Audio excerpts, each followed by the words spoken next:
Padre Celestial, te damos gracias por las múltiples bendiciones que has derramado sobre cada uno de nosotros. Te damos gracias por el privilegio de encontrarnos en este lugar para estudiar tu palabra. Pedimos la conducción de tu Espíritu Santo y te damos gracias por escuchar nuestra oración, pues te lo pedimos en el precioso nombre de tu Hijo, Cristo Jesús.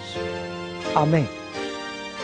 Quiero extenderle un saludo muy cordial a todos los que han venido a la reunión hoy y también quiero saludar a todas las personas que están viendo en diferentes partes del mundo vía satélite.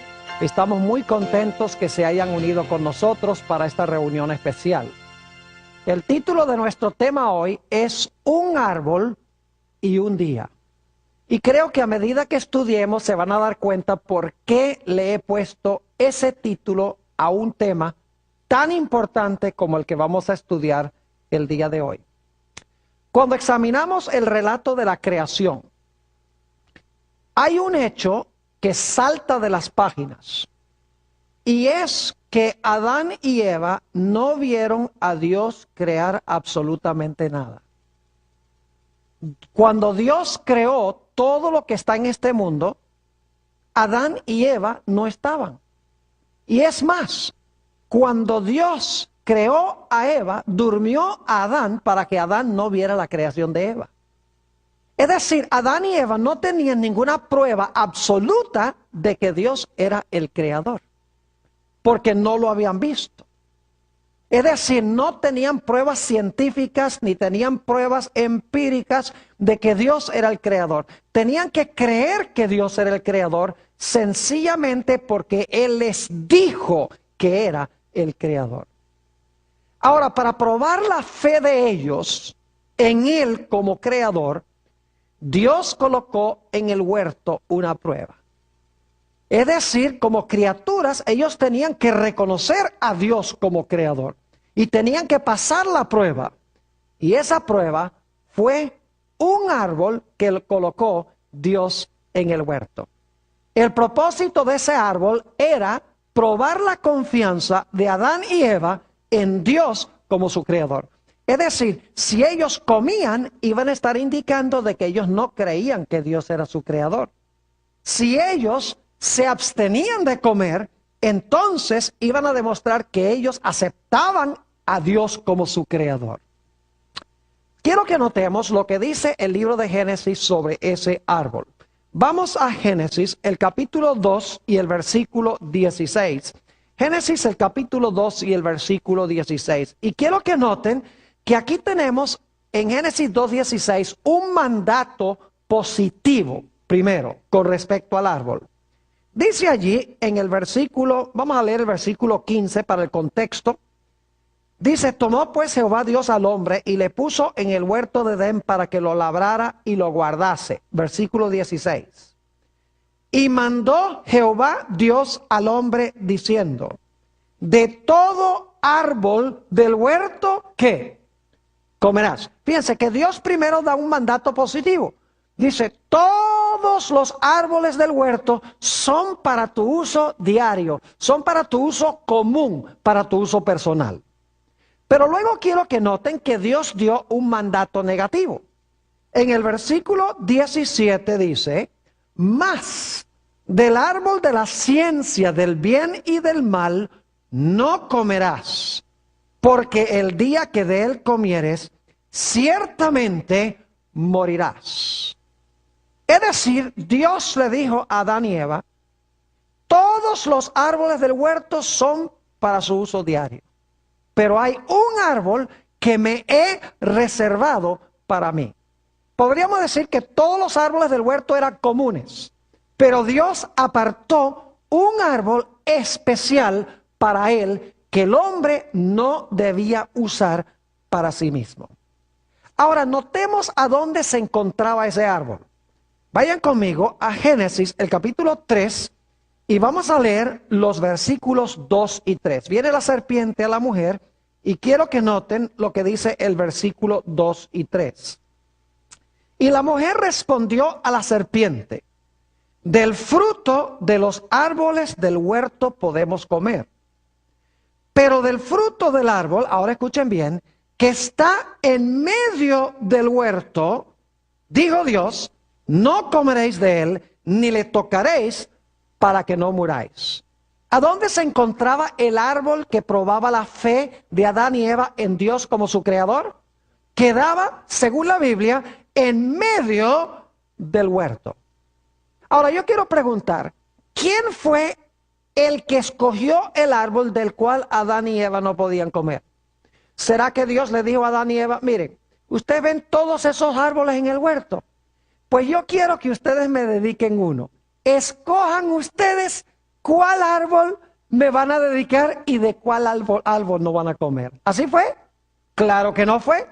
¿Quién escogió el árbol del cual no debían comer? Dios lo escogió. Dios dijo, este árbol aquí lo escogí yo, me lo he reservado para mí, no coman de él. Todos los demás sí, son para el uso común de ustedes, pero este árbol no. Es decir, Dios fue el que escogió el árbol, lo especificó y lo apartó. ¿Y creen ustedes que Dios estaba hablando en serio? Claro que estaba hablando en serio. ¿O es que ustedes creen que cuando Adán y Eva comieron del árbol, le podían decir a Dios, ah, no, pero Señor, es que nosotros decidimos, en vez de dedicarte decidimos dedicarte a aquel? ¿Podían decir eso? No. Cuando Dios dijo, Él quería decir ¿qué? Él quería decir exactamente. Ahora, otro dato que quiero que noten es que, según el relato de Génesis, no se nota ninguna diferencia entre este árbol y los otros árboles del huerto. Note lo que dice otra vez Génesis, el capítulo 2 y el versículo 15. Génesis 2:15, no se da ninguna impresión de que este árbol sea diferente que todos los demás árboles del huerto. Es decir, lo único que distingue a este árbol de todos los demás árboles es que Dios lo apartó. No es su apariencia externa, no es que este árbol es más grande, no es que este árbol tiene una aureola de luz que lo rodea, no es que este árbol tiene un fruto más bonito o un fruto diferente. Es decir, el árbol se parece a todos los demás árboles. Lo único que lo distingue es que ese árbol, Dios lo apartó, especificó que ese era reservado para él y que el hombre no debía comer. Noten Génesis 2 nuevamente y el versículo 15. Dice, tomó pues Jehová Dios al hombre y le puso en el huerto de Edén para que lo labrara y lo guardase. Y mandó Jehová Dios al hombre diciendo, de todo árbol del huerto comerás, mas del árbol de la ciencia del bien y del mal no comerás, porque el día que de él comieres, ciertamente morirás. Ninguna evidencia de que este árbol era distinto a cualquier otro árbol. Es decir, este árbol lo escogió Dios arbitrariamente, sin razón alguna, no porque era diferente de los demás árboles, sino sencillamente porque Dios quería probar la fe del hombre para ver si él iba a respetar el árbol de Dios. Ahora yo quiero preguntar, ¿cuántos de los árboles del huerto pertenecían a Dios? Todos, ¿verdad que sí? Note lo que dice el Salmo 24 y el versículo 1. El Salmo 24 y el versículo 1. Todo lo que Dios hizo en la creación era de él. Dice allí en el Salmo 24 y el versículo 1, un versículo muy bien conocido, dice, de Jehová es la tierra y su plenitud, el mundo y los que en él habitan. ¿A quién le pertenece la tierra? A Dios. Entonces yo pregunto, ¿a quién le pertenecían todos los árboles del huerto? Le pertenecían a Dios. Pero yo quiero preguntarles, ¿había un árbol en el huerto que pertenecía en forma especial a Dios? Sí. Aunque todos los árboles de huerto eran de Dios, había un árbol que pertenecía a Dios en sentido que especial, porque estaba apartado para Dios y el hombre no lo podía usar para sí mismo. Ahora, otro punto importante es que si el hombre comía del árbol, iba a estar negando a Dios como su creador, iba a negar de que Dios es Dios. Note lo que dice Génesis, el capítulo 3 y el versículos el versículo 4 y el versículo 5. Génesis 3 y el versículo 4 y 5. Dice, entonces la serpiente dijo a la mujer, no moriréis. Dios les ha dicho a ustedes que van a morir si comen del árbol. No, no van a morir. E inmediatamente Eva se pregunta y dice, bueno, entonces si no nos vamos a morir al comer del árbol, ¿por qué nos dijo Dios que sí nos íbamos a morir? Y el diablo le tiene la respuesta, versículos 5. Sino que sabe Dios que el día que comáis de él, serán abiertos vuestros ojos y seréis como Dios, sabiendo el bien y el mal. Yo pregunto, si Adán y Eva iban a ser Dios, entonces yo les pregunto, ¿había una distinción entonces entre ellos y Dios? Claro que no, porque si ellos iban a ser Dios como Dios, entonces ya Dios no es supremo, ya Dios no es el creador, y ellos son ¿qué? Y ellos son criaturas.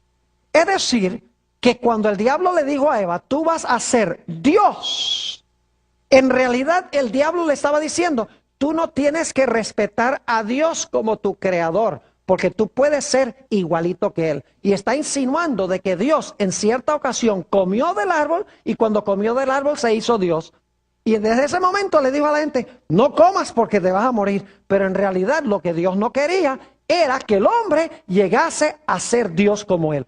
Es decir, lo que el diablo quería era borrar la distinción entre la criatura y su ¿qué? Y su creador. Quería que el hombre negara a su creador. Ahora, obviamente la Biblia dice que Adán y Eva comieron del árbol de la ciencia del bien y del mal. Y según vimos en un tema anterior, en Génesis el capítulo 3 y el versículo 13, nos dice que Eva se quejó ante Dios diciéndole que la serpiente la engañó. Ahora, es muy importante repasar dos puntos claves en cuanto al engaño. En primer lugar, para que algo engañe a una persona, tiene que parecerse mucho a la verdad. Es decir, las mentiras que más engañan son aquellas que se parecen más a la verdad. En segundo lugar, el engaño o la falsificación viene después de lo genuino o de lo verdadero. ¿Me están entendiendo lo que estoy diciendo? Es decir, lo falso viene después de lo genuino en tiempo. Y para que la gente pueda aceptar lo falso como si fuera verdadero, lo falso tiene que parecerse lo más posible ¿a qué? Lo más posible a lo verdadero. Ahora yo pregunto, ¿cuál era la pena que se iba a ejecutar si Adán y Eva comían del árbol? ¿Qué es lo que había dicho Dios? En el versículo 17 Dios dijo, el día que de él comieres, ciertamente que, ciertamente morirás. Así que hemos estudiado en cuanto al árbol de la ciencia del bien y del mal. Vamos a repasar lo que hemos estudiado porque es muy importante. En primer lugar, Adán y Eva no tenían ninguna prueba de que Dios era su creador. Tenían que aceptarlo por fe. En segundo lugar, Dios dio un mandato positivo. Pueden comer de todos los árboles del huerto, son para su uso personal. Encontramos también que Dios dijo, pero hay un árbol del cual no pueden comer. Ese me lo he reservado para mí. Ese ustedes no pueden participar de él. Encontramos que ese árbol estaba ¿a dónde? En medio del huerto, en el medio del huerto. Hemos visto que ese árbol lo escogió Dios. No era diferente que todos los demás árboles. Era muy parecido a los demás. Lo que lo distinguía era que Dios lo había apartado para sí de todos los demás árboles. Hemos notado que Dios era el dueño de todos los árboles del huerto, pero era dueño de ese árbol en forma ¿qué? En forma especial. Y hemos visto que comer del árbol iba a significar que el hombre quería hacerse Dios y ya no se quería reconocer como criatura, ni quería reconocer que Dios era su creador. Y nos hemos dado cuenta que para que algo engañe, tiene que parecerse lo más posible a la verdad y que la falsificación siempre viene después de lo genuino. Y finalmente nos dimos cuenta que la pena o la penalidad por comer del árbol iba a ser ¿qué cosa? La muerte. Ahora yo quiero preguntarles, vamos a hablar ahora del día. Ya hemos hablado del árbol, ahora vamos a hablar del día. Yo vi a algunos de ustedes sonriendo a medida que yo iba trazando esta primera parte del tema, porque yo creo que muchos de ustedes saben para dónde vamos nosotros con esto. Porque el día se parece al árbol en muchos sentidos. Ahora yo quiero preguntarles, ¿tenemos nosotros hoy alguna prueba de que Dios sea el creador? ¿Tenemos más pruebas hoy que lo que tenían Adán y Eva? ¿Sí? ¿Cuáles son? ¿Ustedes vieron la creación? ¿Ustedes vieron a Dios crear algo? No. Entonces, ¿tenemos alguna prueba nosotros hoy de que Dios fue el creador más que Adán y Eva? Claro que no. Porque nosotros no estuvimos allí. ¿Verdad que sí? Por eso dice, si van conmigo a Hebreos, el capítulo 11, Hebreos, el capítulo 11, se nos dice algo muy interesante en cuanto a la creación. Dice allí, en Hebreos 11 y el versículo 3, por la fe entendemos haber sido constituido el universo por la palabra de Dios, de modo que lo que se ve fue hecho de lo que no se veía. Pregunta, ¿todavía hoy tenemos que confiar por fe que Dios fue el creador? ¿Tenemos que aceptarlo porque Él lo dice en su palabra? Ahí dice en Hebreos 11 y el versículo 3 que sí. Ahora yo pregunto, ¿será que Dios hoy nos ha dado una prueba para ver si nosotros en realidad lo aceptamos a Él como creador? Vayan conmigo al libro de Éxodo, el capítulo 20. Éxodo, el capítulo 20, al cuarto mandamiento de la santa ley de Dios. Y vamos a empezar leyendo en el versículo 8. Éxodo 20 y el versículo 8. Dice, acuérdate del día de reposo para santificarlo. 6 días trabajarás y harás toda tu obra. Pregunta, ¿es ese un mandato positivo? Claro que sí. Dios dice, los 6 días de la semana son ¿para quién? Para ti, para tu uso personal, para que tú trabajes. 6 días son para tu uso común. Pero yo pregunto, ¿luego hay un mandato negativo? Claro que sí. Note lo que sigue diciendo allí en Éxodo el capítulo 20 y vamos a leer de nuevo el versículo 9. Dice, 6 días trabajarás y harás toda tu obra. Mas el séptimo día es reposo para Jehová tu Dios. No hagas en él obra alguna, tú, ni tu hijo, ni tu hija, ni tu siervo, ni tu criada, ni tu bestia, ni tu extranjero que está dentro de tus puertas. Pregunto, ¿es ese un mandato negativo? Claro que sí. Dios dice, 6 días son para tu uso personal, pero el séptimo día yo lo he apartado. No es para usarlo tú, sino lo he reservado ¿para quién? Lo he reservado para mí. Ahora yo pregunto, ¿a dónde se encuentra el cuarto mandamiento en la santa ley de Dios?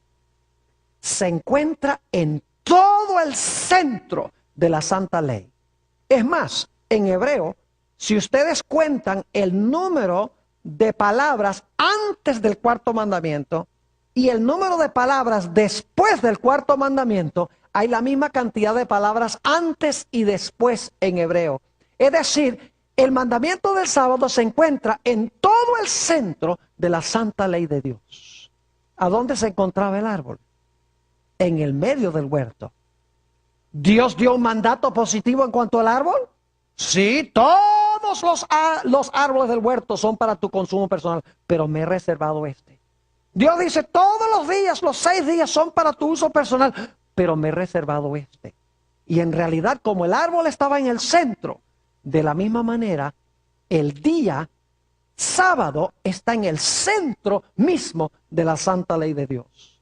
No solamente, mis queridos amigos, tenemos nosotros que mirar el sábado como en el centro de la ley, contando el número de palabras antes y después, sino que la ley de Dios fue dada en una época cuando se escribían leyes de esa forma, como se halla en Éxodo el capítulo 20.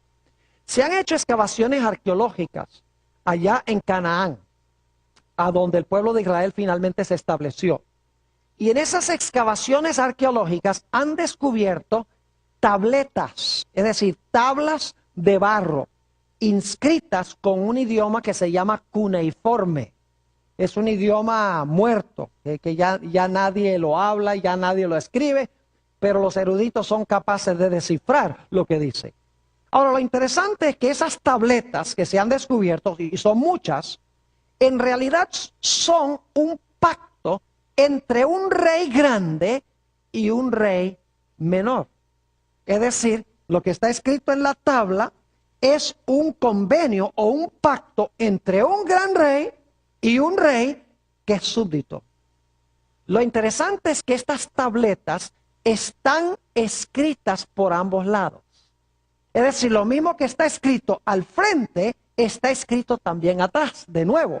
Es decir, se escribe el mismo material 2 veces sobre la tableta. Y es interesante notar, si ustedes miran la parte de adelante de la tableta, van a descubrir que en todo el centro, cuando la tabla estaba suave, porque la tabla es de barro, cuando estaba suave, el que estaba haciendo el pacto tomó su sello, el sello de su reino, y lo imprimió en el barro mojado, y el sello quedó en todo el centro de la tableta. Y claro, cuando se ponía el sello en el centro de la tableta, la escritura a donde estaba el sello se borraba, porque el sello estaba donde estaba la escritura. Por esa razón es que ellos volvían a escribir el mismo documento en la parte de atrás, porque así el sello le daba autenticidad y por detrás entonces podían leer todo el pacto completo. Es decir, el sello se encontraba en el centro mismo de la tabla. Ahora, si ustedes consiguen la presentación en DVD, ustedes van a tener unas fotos de estas tablas, porque saqué en una biblioteca en Michigan fotos de varias de estas tabletas, donde van a poder ver la tableta y el sello en todo el centro de la tableta. Ahora, yo pregunto, ¿la ley de Dios es un pacto? Claro que sí. Vayan conmigo a Deuteronomio, el capítulo 4 y el versículo 13. Deuteronomio, el capítulo 4 y el versículo 13. Dice aquí, y él os anunció su pacto. Y él os anunció su pacto, el cual os mandó poner por obra. ¿Y qué era el pacto? Los 10 mandamientos. Y los que escribió en 2 tablas de ¿qué? De piedra. Pregunta, ¿los 10 mandamientos son el pacto de Dios? Claro que sí. ¿A dónde fueron escritos los 10 mandamientos? ¿En qué? En tablas. ¿Ven que es muy parecido a la práctica antigua cuando se hacían pactos o leyes? Ahora, un hecho que mucha gente desconoce es que los 10 mandamientos estaban escritos en ambos lados de las tablas. Note lo que dice Éxodo 32 y los versículos 15 y 16. Éxodo, el capítulo 32 y el versículo 15 y 16. Dice allí, en Éxodo 32 y el versículo 15 y 16, lo siguiente. Y volvió Moisés y descendió del monte, trayendo en su mano las 2 tablas del testimonio. Las tablas escritas por ambos lados, de uno y otro lado estaban escritas. Y las tablas eran obra de Dios, y la escritura era escritura de Dios grabada sobre las tablas. ¿A dónde estaban escritas las tablas? Por ambos lados. ¿Las tablas eran un pacto, sí o no? Claro que sí. Están empezando a captar algo muy interesante aquí. Yo pregunto, ¿a dónde esperarían ustedes entonces conseguir el sello en el pacto de Dios? Tiene que estar ¿dónde? En el centro de la tabla. ¿Y qué está en el centro de la ley de Dios? El Santo Sábado. Es decir, Dios usa la arqueología para iluminar las páginas de la Biblia. Porque en la arqueología se descubrieron estas tablas. Las tablas son un pacto, están escritas por ambos lados. En el centro está el sello. Y saben que el sello siempre tiene 3 cosas. Los sellos de esas tablas siempre tienen 3 cosas. Número 1, el nombre del rey que está haciendo el pacto. Número 2, la función que desempeña, es decir, su función es rey. Y en tercer lugar, el territorio sobre el cual gobierna ese rey. Y cuando vamos al cuarto mandamiento de la ley de Dios, encontramos que es el único mandamiento de la ley de Dios que tiene esas tres cosas. En primer lugar, se da el nombre Jehová. En segundo lugar, se da el territorio sobre el cual gobierna. Dice cielo, tierra, mar y todo lo que en ellos hay. Y luego se da su oficio. El oficio de él es creador del cielo y la tierra.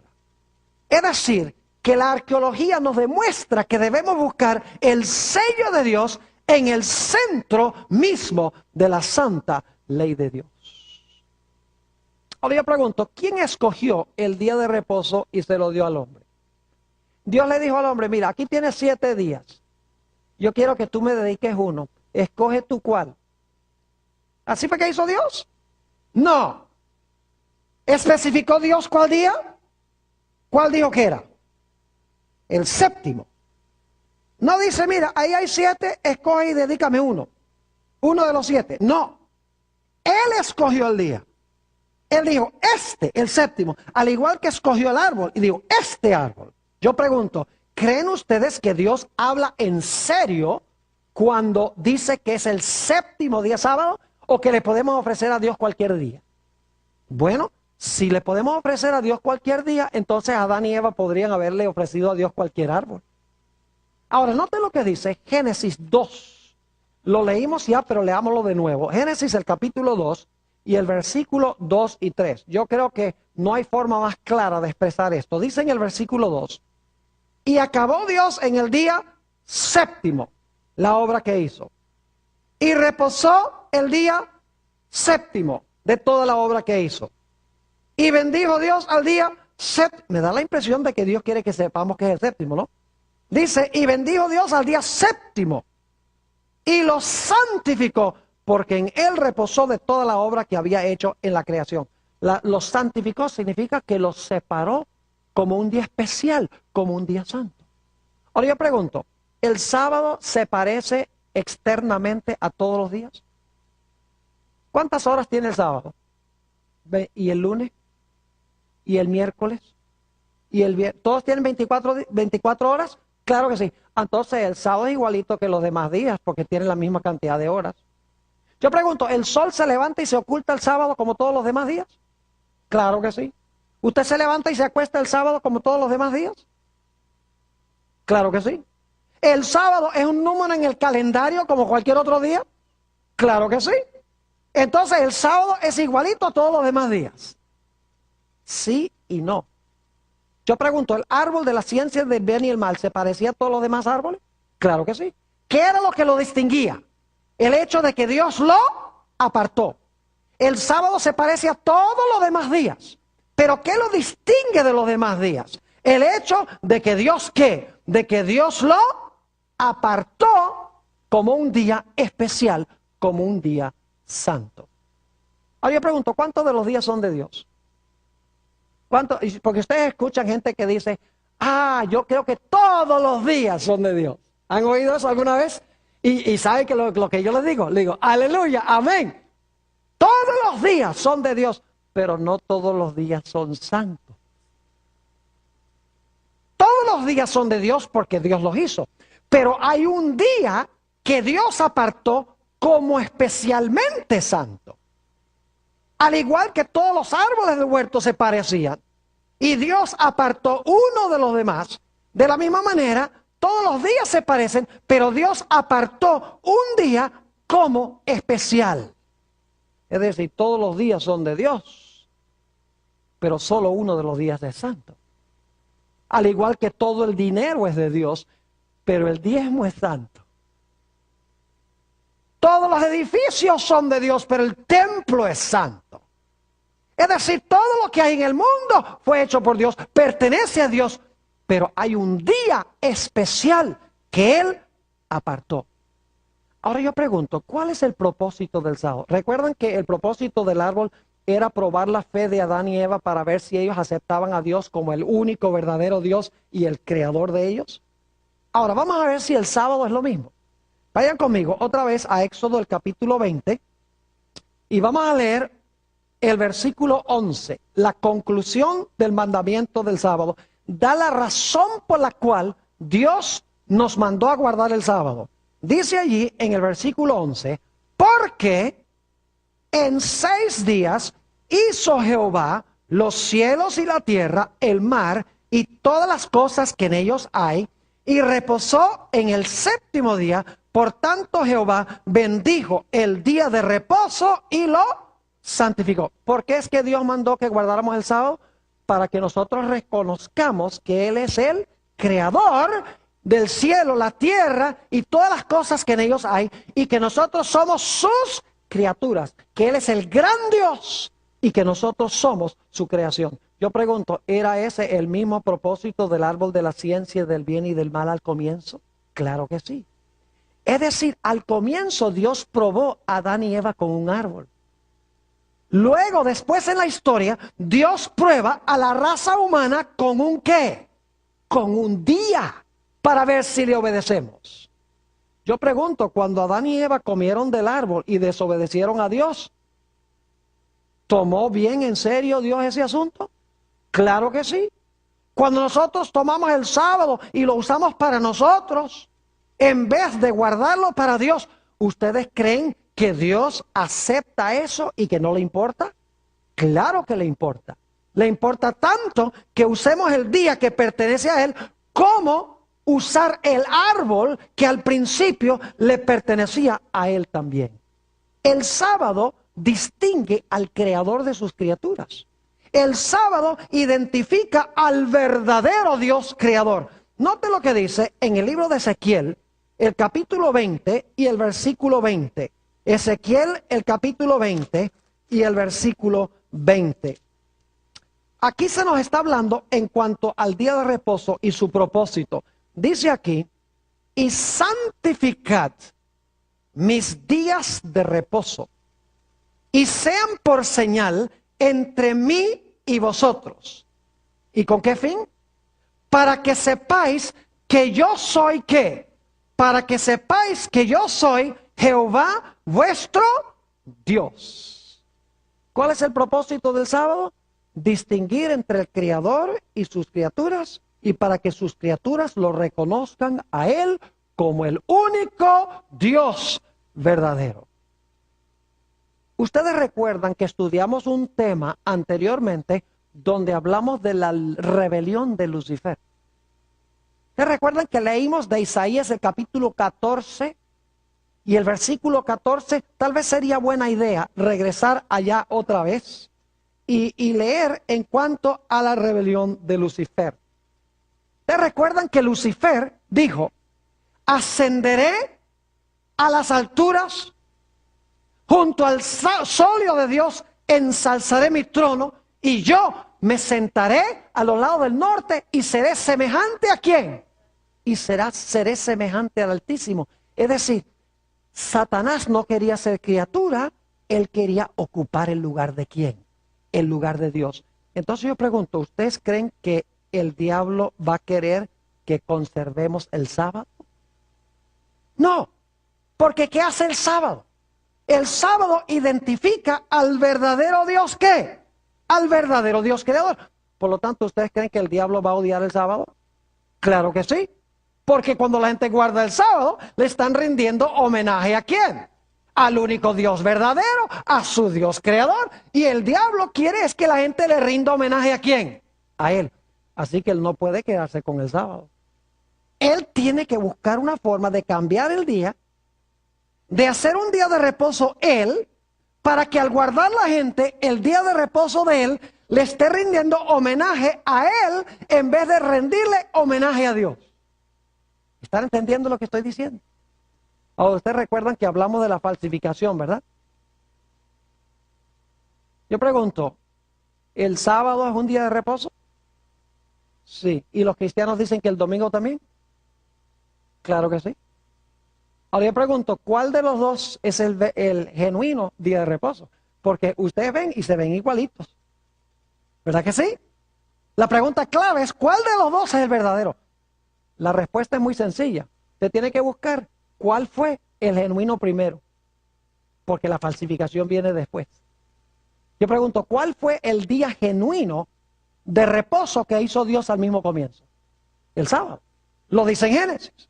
¿Creen ustedes que más adelante en la historia Satanás va a implementar una falsificación? Claro que sí. Y yo pregunto, ¿cuál debe ser el día falso de reposo? Tiene que ser el domingo. Porque el domingo viene después. Y se parece mucho al sábado. La gente va a la iglesia, la gente profesa rendirle homenaje a Dios. Es un día de 24 horas. Parecen honrar a Cristo porque resucitó ese día. Es decir, parece ser un día muy religioso. Pero en realidad, el día genuino lo hizo Dios primero, desde el mismo momento de la creación. Ahora, hemos estudiado un tema donde hablamos sobre la iglesia romana que pensó que podía cambiar el día de reposo de Dios. ¿Saben ustedes por qué la iglesia romana pensó que era necesario cambiar el día de reposo? Escuchen bien, les voy a mencionar algo muy importante ahora. Leímos varias citas a donde los obispos de Roma, los papas, a través de los 1260 años, profesaban que ellos eran Dios en la tierra. ¿Ustedes recuerdan esas citas que leímos? Que decían los obispos de Roma, los papas decían que nosotros ocupamos el lugar de Dios en la tierra. Ahora yo pregunto, ¿podrían ellos conservar el sábado y la gente creer lo que estaban diciendo? No. Porque al guardar el sábado decía que el sábado dice que hay un solo Dios verdadero, el que está en el cielo. Entonces, ¿cómo es que tú dices que eres Dios y que hay que guardar el sábado? Porque el sábado me demuestra que hay uno solo verdadero, que es el que está allá. Así que para hacerse pasar por Dios, no podía quedarse con la señal del Dios verdadero. Tenía que implementar una falsificación, una falsa señal, que fuera señal de Él, en vez de apuntar al Creador, al Dios verdadero. Y por lo tanto dice en Daniel 7:25 que el cuerno pequeño pensó que podía cambiar inclusive ¿qué cosa? Podía cambiar la santa ley de Dios. Mis queridos amigos, este no es un asunto de días. Tenemos que entender eso. Algunos dicen, ¿usted cree que el sábado es mejor que el domingo? Y yo les digo sí, pero no porque un día sea superior a otro en sí mismo, sino porque Dios apartó el sábado como día de reposo y no apartó el domingo como un día santo. En ninguna parte de la Biblia va usted a encontrar eso. Es decir, cuando yo guardo el sábado, yo estoy reconociendo la autoridad del que hizo el sábado. Cuando yo estoy guardando el domingo como día de reposo, yo estoy aceptando la autoridad del que hizo el domingo como día de reposo. Y escuchen bien, la observancia del domingo, y muchos posiblemente hacen esto ignorantemente, la observancia del domingo es idolatría. Y usted dice, pastor, ¿cómo dice usted eso? Entonces hay mucha gente que está practicando idolatría sin saberlo. La respuesta es que sí. Por eso Dios los manda a salir de Babilonia. Déjeme explicarles lo que quiero decir. Yo les pregunto, ¿quién hizo el sol? Dios, ¿verdad que sí? ¿Lo hizo con fines religiosos para la adoración? No. Es un objeto secular para dar luz, ¿sí o no? No tiene propósito religioso. ¿Qué pasa si usted convierte el sol en algo para ser adorado? ¿Cómo llamamos eso? Idolatría. Ahora yo pregunto, ¿quién hizo el primer día de la semana? Dios. ¿Lo hizo para la adoración? ¿Lo hizo para fines religiosos? No. Entonces, ¿qué pasa si usted lo convierte en un día santo con fines religiosos? Eso es idolatría. No importa que usted use un objeto, el sol, que Dios no creó para fines religiosos, o un día que Dios no creó para fines religiosos. No interesa que sea un día o que sea un objeto. Igual, cualquier cosa que el hombre pone con fines religiosos para la adoración, que Dios no creó para la adoración, es ¿qué cosa? Es idolatría.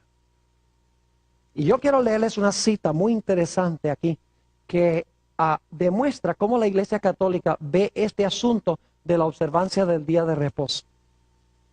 Esta cita viene de del que fue presidente de la Universidad Redentorista de América por muchos años. Y fíjense lo que dice.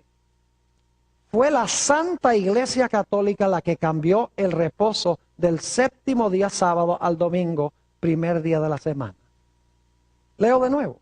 Fue la Santa Iglesia Católica la que cambió el reposo del séptimo día sábado al domingo, primer día de la semana.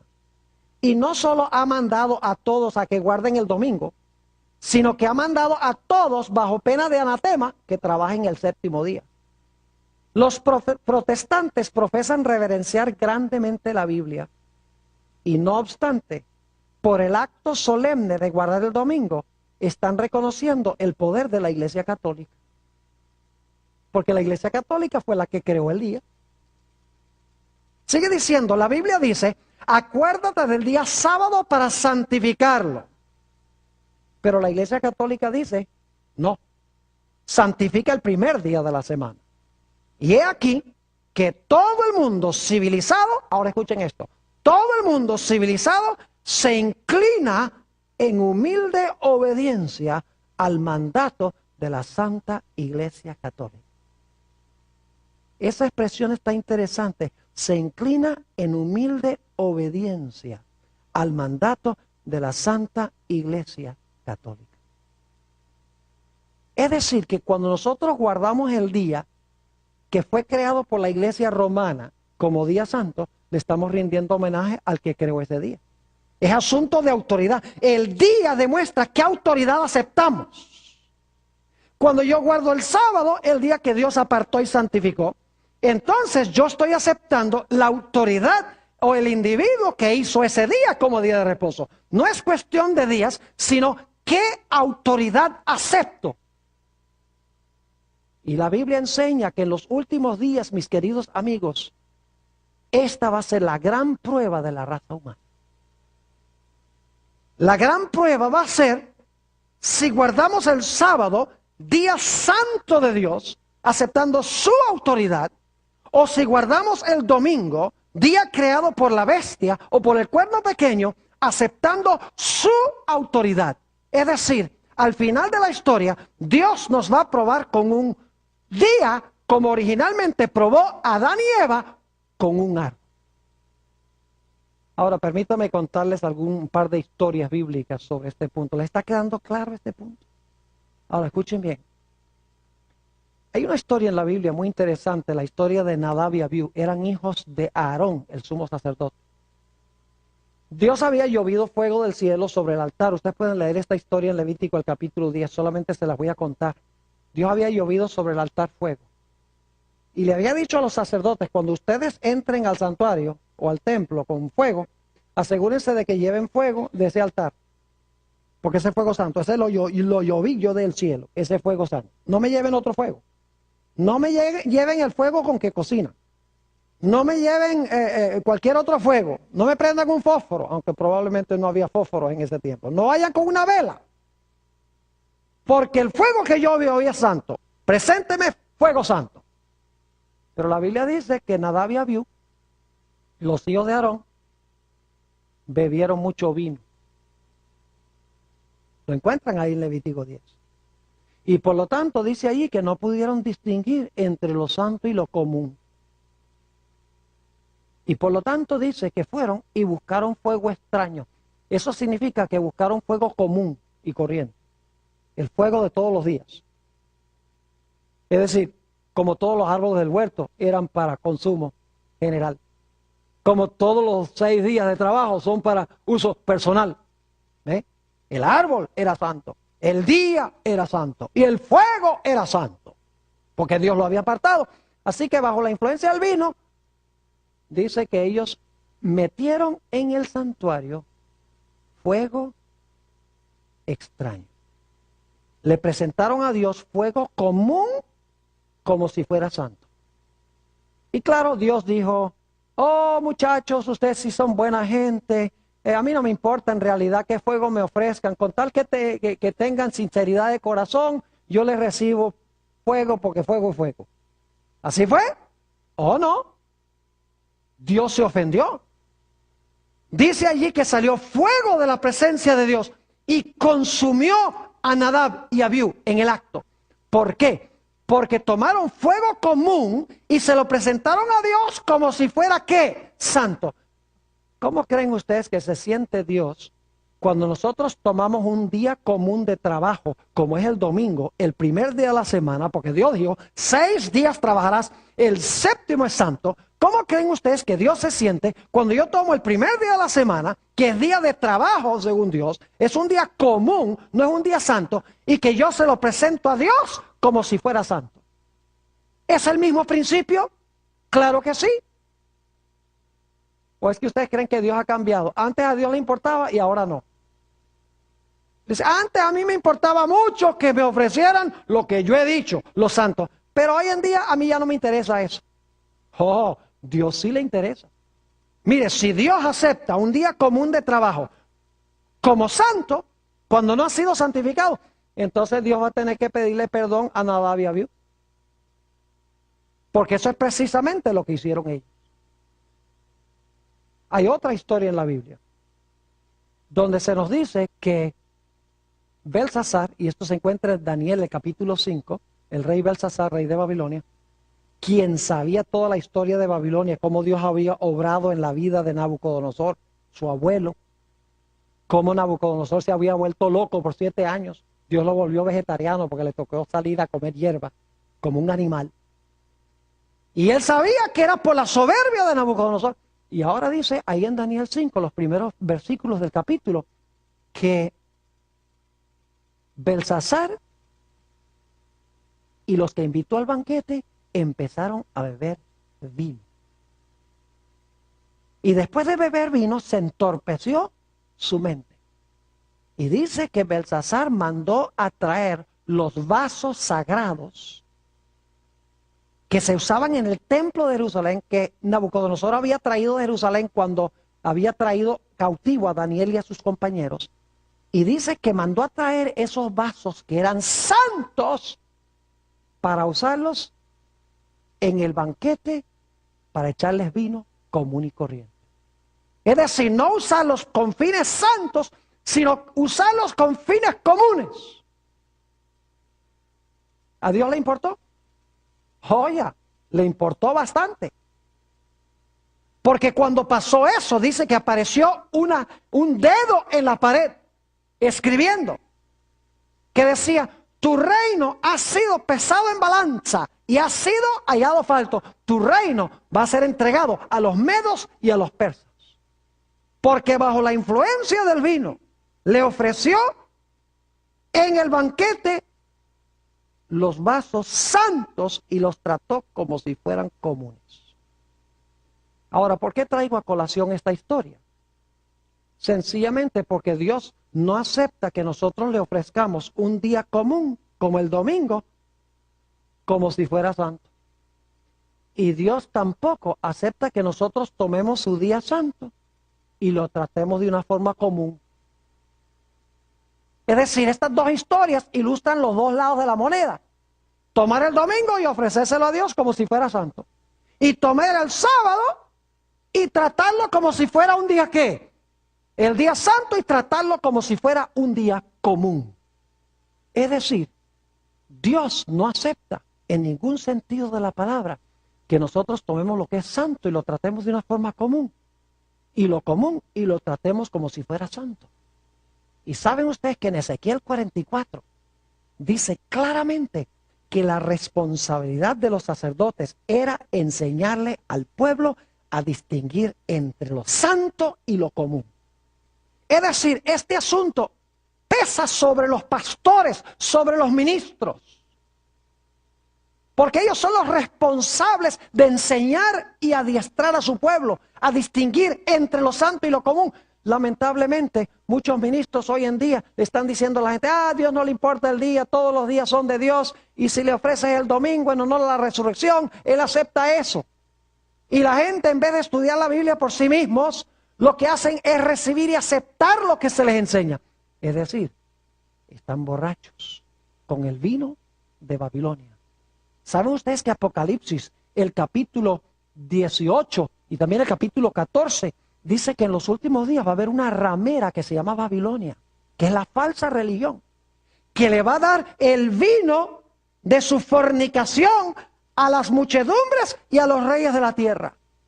Ya no es vino de una botella, sino que representa falsas enseñanzas o falsas doctrinas que van a entorpecer el pensamiento de la gente y no va a permitir que ellos distingan entre un día santo y un día común.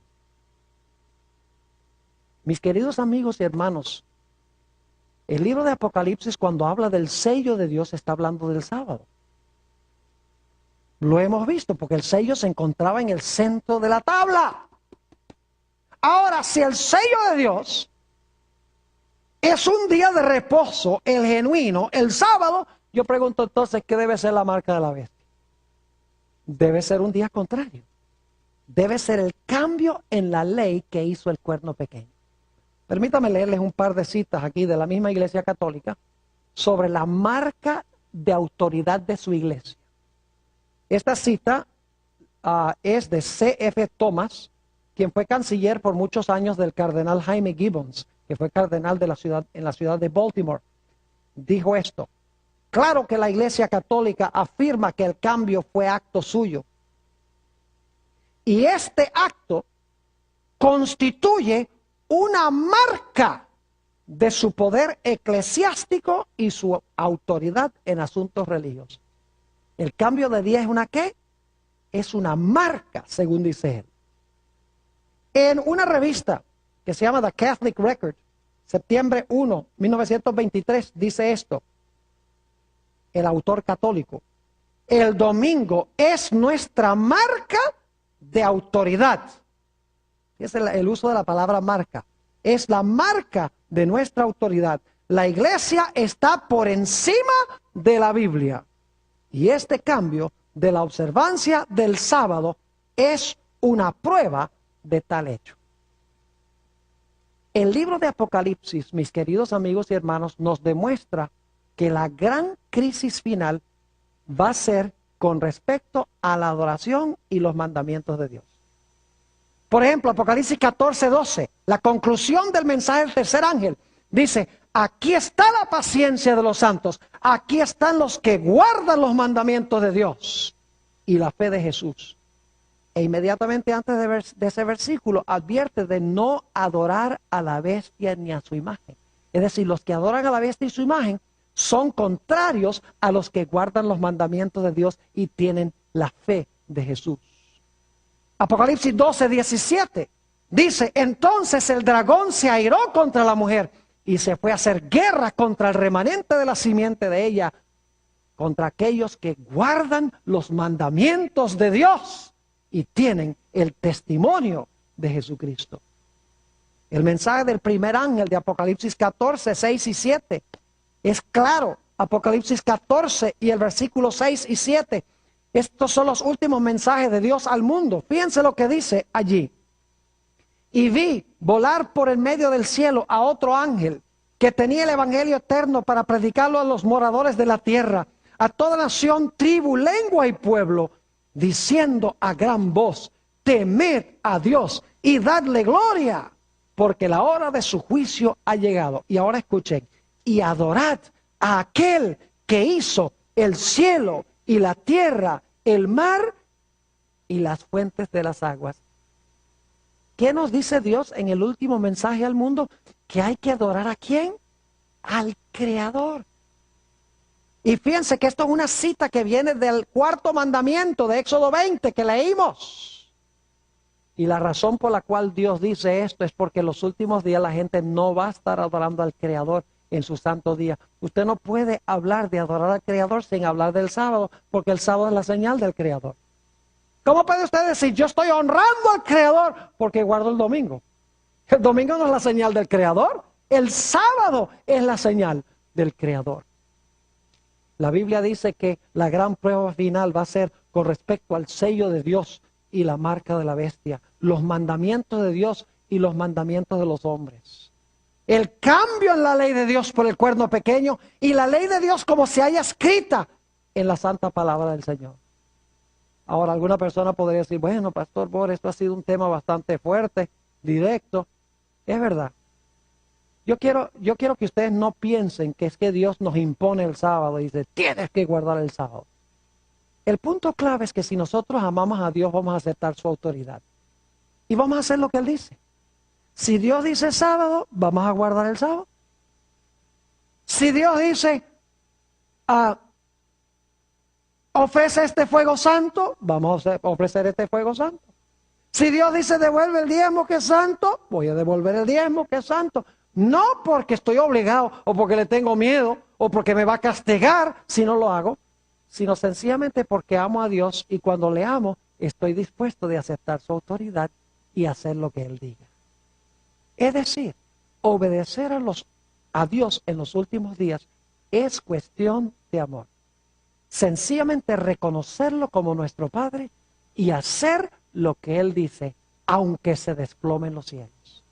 Aun cuando venga la prueba, se imponga la marca de la bestia y no se pueda comprar ni vender, y se dé un decreto de muerte contra aquellos que tengan el sello de Dios y rehúsen la marca de la bestia, el pueblo de Dios va a decir, yo no me doblego, prefiero no comprar ni vender, prefiero morir.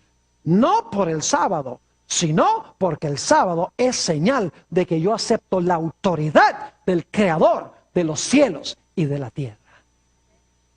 Ojalá nosotros estemos dispuestos de escuchar a Dios y de aceptar su autoridad.